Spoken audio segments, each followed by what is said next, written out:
বিকাশ বা নগদে টাকা দেওয়ার সাথে সাথে হোয়াটসঅ্যাপ বা মেসেঞ্জারে পৌঁছে যাবে প্রাথমিক শিক্ষক নিয়োগ পরীক্ষার 90% কমন প্রশ্নের উত্তর।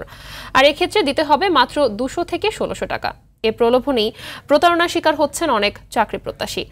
এমনই এক প্রতারক চক্রের মূল হোতাকে গ্রেফতার করেছে সিআইডি। দীপ্ত চন্দ্র পালের রিপোর্ট।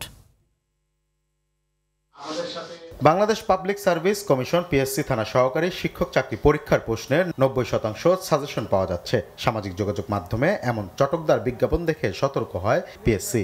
বিষয়টি তদন্ত করতে তাৎক্ষণিক সিআইডিকে জানায় সংস্থাটি। আমরা স্বীকারোক্তি পেয়েছি বিকাশ স্টেটমেন্টে। পরে তদন্তে নামে সিআইডি। বুধবার নিজেদের কার্যালয়ে সংবাদ সম্মেলন করে সিআইডি জানায়, মোবাইল ব্যাংকিং এর মাধ্যমে মাত্র 200 থেকে 1600 টাকায় পাওয়া যাচ্ছে সাজেশনের আড়ালে এই প্রশ্নপত্র। অসংখ্য চাকরি প্রত্যাশীদের কাছ থেকে মোটা অঙ্কের টাকা হাতিয়ে নেয় চক্রটি। এই ঘটনায় জড়িত থাকার অভিযোগে গ্রেপ্তার করা হয় আতাউর রহমান নামে এক ব্যক্তিকে।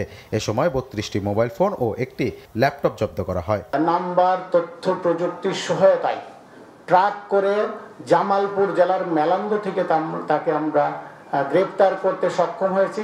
তার বিরুদ্ধে শেরেবাংলানগর থানা, আপনারা জানেন পিএইচসি শেরেবাংলানগর থানার অধীনে পিএইচসির একজন সহকারী পরিচালক সুকরঞ্জন সমাদ্দার বাদী হয়ে শেরেবাংলানগর থানায় মামলা দায়ের করেন। সংবাদ সম্মেলনে পিএসসির পরীক্ষা নিয়ন্ত্রক চাকরি প্রত্যাশীদের এমন ফাঁদে পা না দেওয়ার আহ্বান জানান। চাকরি প্রার্থীদের প্রতি একটা অনুরোধ, আপনারা দয়া করে এই জাতীয় কোনো চক্রের দ্বারা বিভ্রান্ত হবেন না।